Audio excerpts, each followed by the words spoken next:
Tiempo con Dios es un momento para fortalecer tu espíritu y escudriñar la palabra. Vive ahora Tiempo con Dios. Bueno, mis hijos lindos, ¿ya tomaron café? Yo sí, me estoy saboreando un cafecito rico. Y espero que ustedes también estén ahí sentaditos, cogiditos de la mano y conociendo esta historia del pobre de Nazaret. Y los que van en el vehículo, los que van en el transporte, los que tienen el transporte público, igualmente pónganle atención porque esta historia es muy linda y concluye en el final de la semana. El pobre de Nazaret. Como introducción el día de hoy vamos a tener el libro de los Proverbios, de Hebreos, en el capítulo 12, versículo 1. Miren lo que nos dice la palabra. Despojémonos de todo peso y del pecado que nos asedia y corramos con paciencia la carrera que tenemos por delante. Hijos e hijas de Dios que están en sintonía de Tiempo con Dios. En la mayoría de las carreras son mucho más los corredores que las comienzan que aquellos que las terminan. Por ejemplo, miren el número de personas que comienzan a nadar para cruzar el Canal de la Mancha y que no terminan. O quienes comienzan la carrera de trineos de perros en Alaska, pero no terminan. Y aquellos que comienzan la Vuelta Ciclística a Francia y no llegan al final. O que comienzan a correr el maratón de Boston y no llegan a finalizarlo. En la mayoría de las carreras hay un momento cuando el participante está al borde de explotar. La explosión es el momento en el que él o ella está tan cansado que se dice a sí mismo, no puedo continuar. He dado todo lo que puedo y ya no tengo nada más que dar. Cuando usted está al borde de explotar, tiene que esforzarse para continuar. Tiene que ir en contra de su cuerpo y de su mente y continuar. Hay una palabra que distingue a los que comienzan de aquellos a que terminan y es perseverancia. Cualquiera puede comenzar, pero solo aquellos que perseveran hasta el fin pueden terminar. En el matrimonio también hay muchos más que comienzan que los que terminan. De las parejas que comienzan solamente la mitad, se mantienen juntos hasta que la muerte los separe. Todas las parejas se sienten a punto de explotar y están tentados a abandonar la carrera a cada rato. Están los problemas de finanzas, las diferencias de personalidad. Está el problema de levantarse una mañana y encontrarse en el medio de una recesión amorosa. Sus sentimientos de amor ya no son tan intensos como cuando usted se casó. Usted necesita perseverar en el matrimonio, o si no, abandonará la carrera antes de alcanzar la meta final. Entonces viene el interrogante. ¿Qué puede hacer la pareja cuando está al borde de explotar? Sencillamente perseverar. Yo perseveré 45 años y el Señor se llevó a Amparito. La tiene mejor que a mí, eso sí, no tengo ni la menor duda. La perseverancia es la habilidad para sostenernos en medio de las presiones que confrontan todos los matrimonios. Es la habilidad para sostenerse ahí en vez de salirnos fuera. cuando usted esté al borde de explotar en su matrimonio, en vez de botarlo todo, manténganse juntos, enfrenten los problemas y ayúdense el uno al otro para vencer el problema. Usted puede hacerlo, sin duda. Quizás el primer paso es identificar algunos de los problemas que ustedes están enfrentando en ese instante. Después que hayan hecho esto, sencillo, resuélvanlos. Que el Señor les bendiga. Bueno, continuemos la historia del pobre de Nazaret, nuestro amado Jesús, que lo amamos porque Él nos amó primero y se entregó de una manera terrible para darnos lo que hoy en día tenemos, y es la salvación eterna. Somos nosotros los justos por lo que hizo Cristo en la cruz del Calvario. Nos justificó con el Padre. Y ahora tenemos, si no es que vuelven atrás, cuidado con eso, la entrada con libertad a la eternidad con nuestro Padre Celestial. Pero hay algo más. Bien sabemos que una vez que la comunidad primitiva confesó a Jesús como Kairos, Señor Dios, nació entre los hermanos una ansiosa avidez por rescatar todos los recuerdos sobre Jesús. Y naturalmente, los hermanos escarbaron exhaustivamente en el único lugar de la noticia sobre esos años, María. Y así, hoy día, disponemos, por ejemplo, de los llamados evangelios de la infancia. Y cosa increíble, la madre realizando seguramente esfuerzos supremos para extraer el inmenso pozo de esos 30 años, algunos episodios relevantes o simplemente interesantes para ser narrados. No encontró nada válido, nada que a su entender mereciera la pena resaltarse o consignar, sino la escena de los 12 años en el templo. No más. ¿Cómo entender esto? Dios ha llegado para desbaratar nuestros cálculos de la probabilidad. El único se ciñó una triple corona: la pobreza, la soledad, el silencio. Y ceñido con esta corona, se sumergió en las oscuras aguas del anonimato, en la quietud de una larga noche. Los planetas se pararon, el pulso del mundo se detuvo y la claridad fue devorada por la penumbra.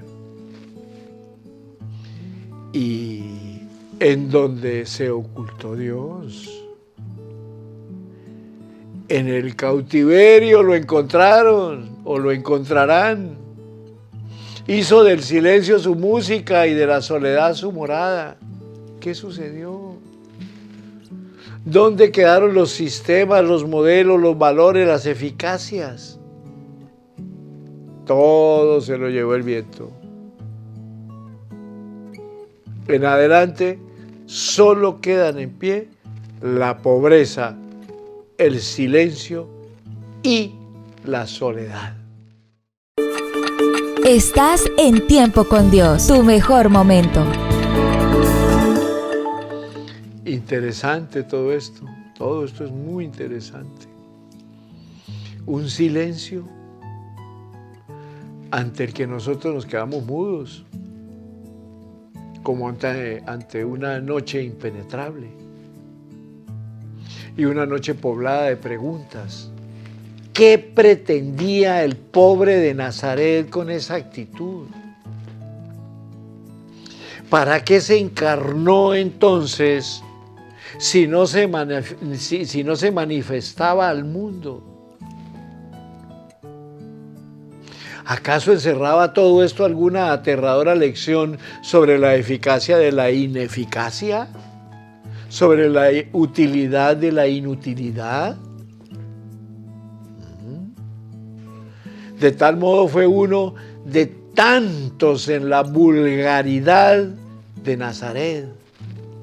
Durante 30 años que les tomó completamente de sorpresa a sus paisanos, incluso a sus parientes. Cuando un día se alejó de ellos y comenzó a hablar y a actuar. ¿Qué preguntaban sus parientes, sus vecinos? ¿No es este el hijo del carpintero? Marcos capítulo 6. Muchos oyentes quedaron atónitos. Decían, ¿de dónde le vienen a estas cosas? ¿No es este el hijo de José?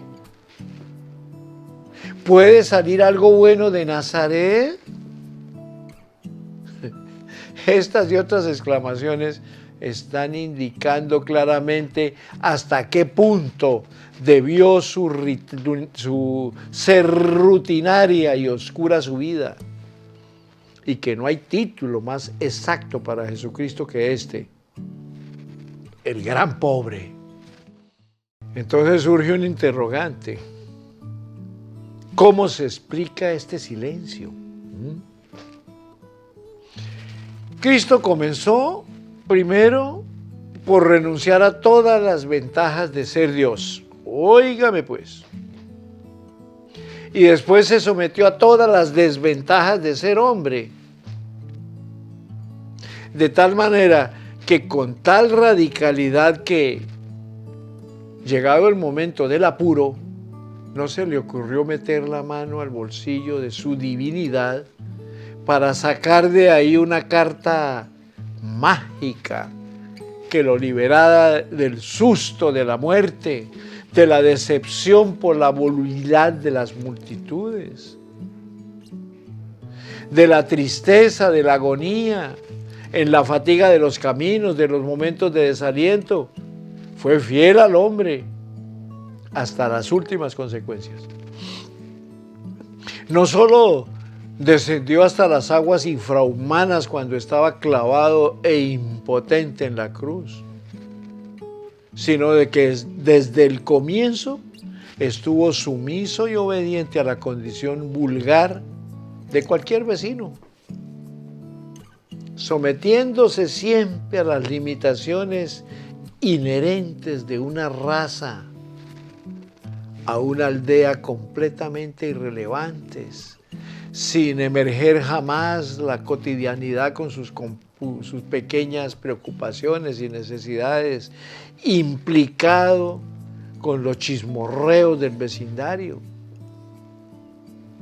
sin aureola de santidad, sin ribetes de heroísmo, sin dejar huellas en la historia, sin levantar cabeza por encima de sus paisanos, y simplemente como alguien que no es noticia para nadie, de quien no hay por qué preocuparse.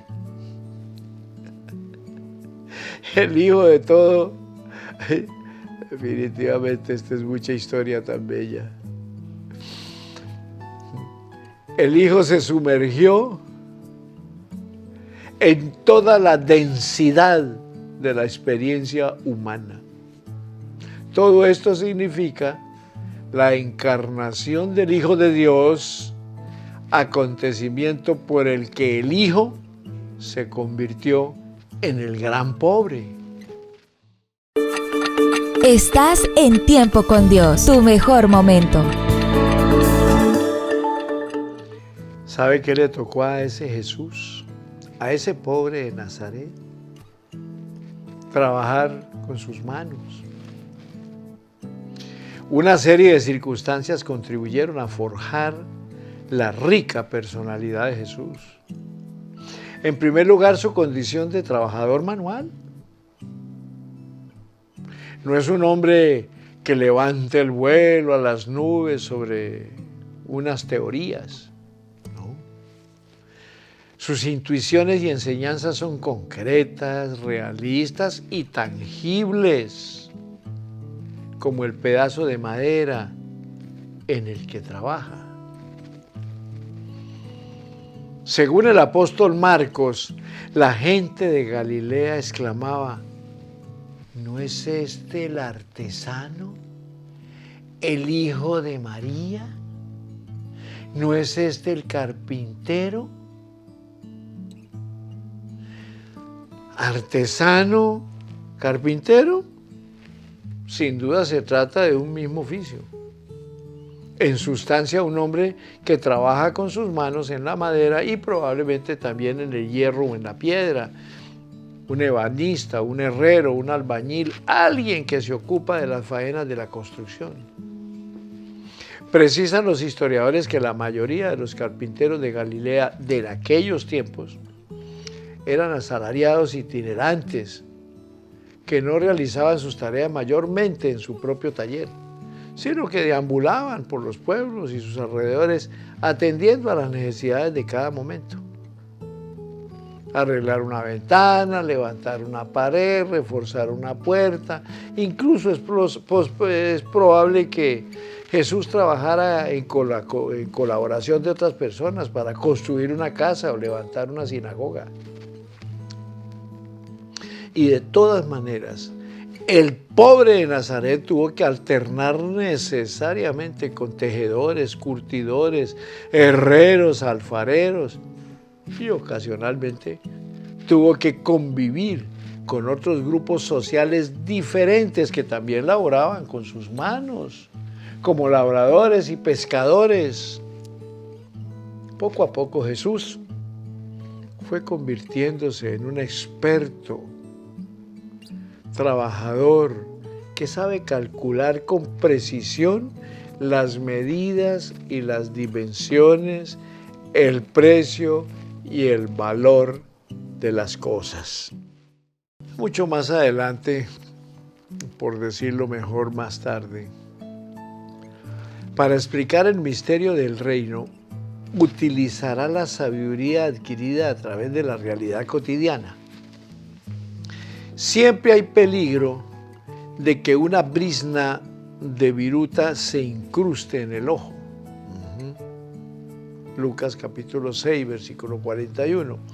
Antes de levantar una torre, y hay que calcular bien la hondura de los cimientos.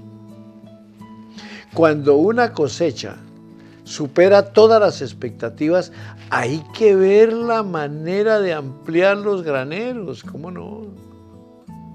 Lo que sucede cuando se edifica sobre arena, todo eso lo explicó, tanto en Lucas 14, en Lucas 12, en Lucas 6. Estuvo bien metido en la vida real, no solo de su propio hogar y su oficio, sino también en la de los vecinos. Entiende perfectamente de la faena de la siembra, Lucas 8:5. De la recolección de los frutos y de la vendimia, Mateo 21:34. Y sabe de las redes barredoras y de los peces gordos que van al canasto y los chicos que se devuelven al mar, Mateo 13:47. Y cómo y cuándo se paga a los jornaleros en la plaza al cabo del día, Mateo 20:8. Qué bendición, siempre fue el carpintero de Nazaret. Su vida de trabajador manual lo marcó y nos marcó a nosotros, ¿cómo no? Fue el hombre que sabe de los problemas del pueblo y fue ese pueblo con sus problemas el que le confirió su talante particular, su manera de ser, de hablar, de comportarse. La vida le enseñó lo que no solo la palabra, sino la mano del hombre puede hacer milagros, como transformar un retorcido tronco de olivo en una hermosa cuna. Estás en Tiempo con Dios, tu mejor momento.